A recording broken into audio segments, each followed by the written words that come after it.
Balthazar. I'm a single mother. My husband left me a few years ago for another woman.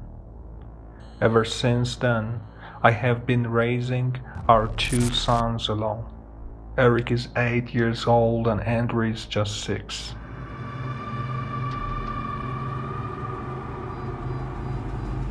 The other day, I was in the kitchen preparing dinner. I saw Andrew in the backyard. He was playing football with someone, but I couldn't see who it was. All I could see was Andrew kicking the ball and someone else was kicking it back to him. I assumed it was his brother, Eric. I was startled when I heard footsteps coming down the stairs and Eric came in and sat down at the table. I wondered who Andrew was playing with. My children are not allowed to invite anyone into the house without my permission. So I called Andrew to come in for dinner. Annoyed, I asked him, "What were you doing?" "I was playing with my friend," he replied. "What friend?" I asked. "You know you are not allowed to invite anyone over without permission." "No, Mom, my friend from the tree," he said. "He likes to fly." Irritated, I told him to stop making things up. Andrew insisted it was true. He said his friend didn't want to come inside the house because he might scare you. I realized he must have an imaginary friend, so I started asking questions.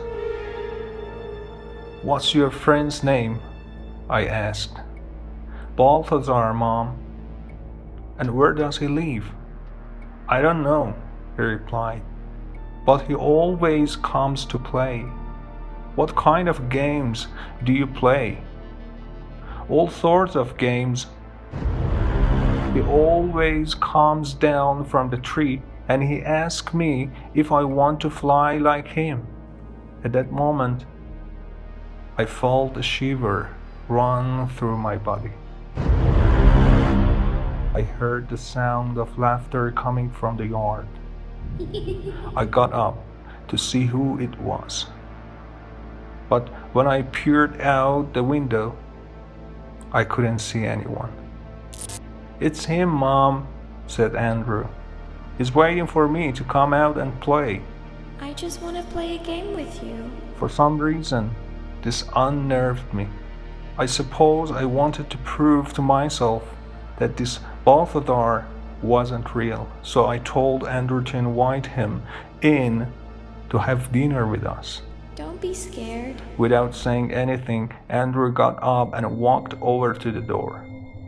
He beckoned with his hand, then came back and sat down at the table again. Looked at the doorway, half expecting to see someone come in, but there was no one. "Stop staring at the door, Mom," Andrew said. "He's already here." I told Andrew to stop playing around and started to scold him. Eric began to chuckle. Then the chuckling got louder and turned into cackling laughter. It sent a chill down my spine. I scolded Eric, but he won't stop. His cackling just grew louder and louder. Sounded evil and malicious. "I told you not to play with Eric," Andrew said.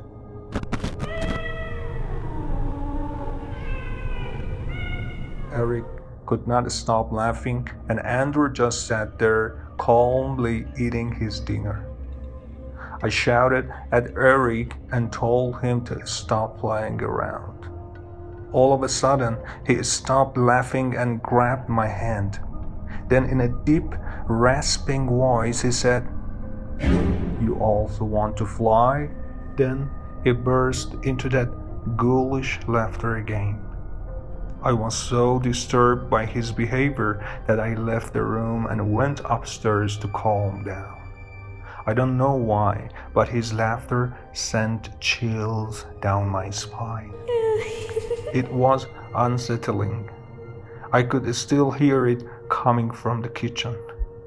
After a while, everything was silent. When I went downstairs again, the boys were back to normal, playing video games on the TV. The next day, I left work early. By the time the children returned home from school, I was already preparing dinner. Everything seemed normal. I told the boys to wash their hands, and when they sat down at the table, I served their meals. Everything seemed normal, until I asked my sons what had happened the day before. Eric's face was blank. He didn't seem to remember anything about it. Balthazar was eating with us, Andrew said casually. But Balthazar never came to sit at the table, I said. He did, Mom, Andrew insisted. Are you sure? I asked. Why didn't I see him? Mom, you told me to invite Balthazar to dinner, and I did what you said. What do you and Balthazar do together? I asked. When Balthazar comes to play with me, he flies down from the tree, he said. We play games, but sometimes he gets angry because he doesn't like losing.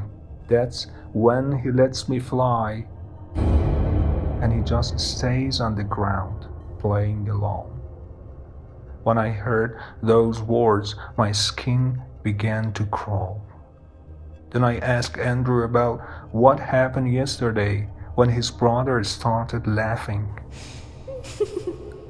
Balthazar came into the house yesterday, but he was angry because he doesn't like Eric. So he let Eric fly and he ate with us. And do you remember flying, Eric? I asked. No, Mom, Eric replied. I just remember I was eating and you were sitting at the table. Then I closed my eyes, and when I opened them, you were upstairs in your room. I felt sick to my stomach. I was finally beginning to understand what he was saying. This Balthazar had possessed my son Eric right in front of my eyes. Andrew, who is this Balthazar? I demanded. Mom, remember those two children who were burned up in the fire? When he said that, the blood ran cold in my veins. Yes, I answered hoarsely. Years ago, in a house not far from where we live, a whole family had been killed. The house had been set on fire and it burned to the ground. All they found afterwards were charred remains. But that all happened a long time ago, before my sons were even born. How could they know about it? Well, the boy is Balthazar, Andrew said. Who told you about that fire? I demanded. Was it the other children in the school? No, it was Balthazar, Andrew said. Sometimes at night, he comes down from the trees and he just stands there very still, watching you while you sleep. I keep telling him you don't like being stared at, but he doesn't listen. Stay with me. My stomach was churning, and I felt like I was going to throw up. What did he tell you about the fire? I managed to croak. He told me one night he heard noises in his house, and they woke him up, and when he peeked out the door of his room, he saw his dad lying dead on the ground. And then he heard a scream, and he saw two men cutting his mother's throat. He said he and his sister ran and hid in the closet. After a while, they didn't hear anything outside, but they were still afraid to leave. Then they smelled smoke, and they couldn't see. And it started getting really hot. And the last thing he remembered before he fell asleep was that his whole body was on fire.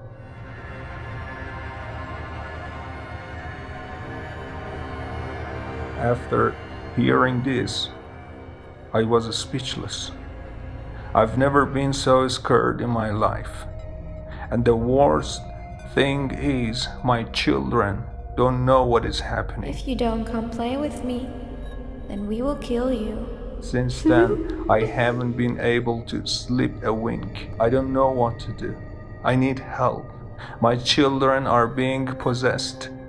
And how can I sleep knowing that a dead child is watching intently at my beside?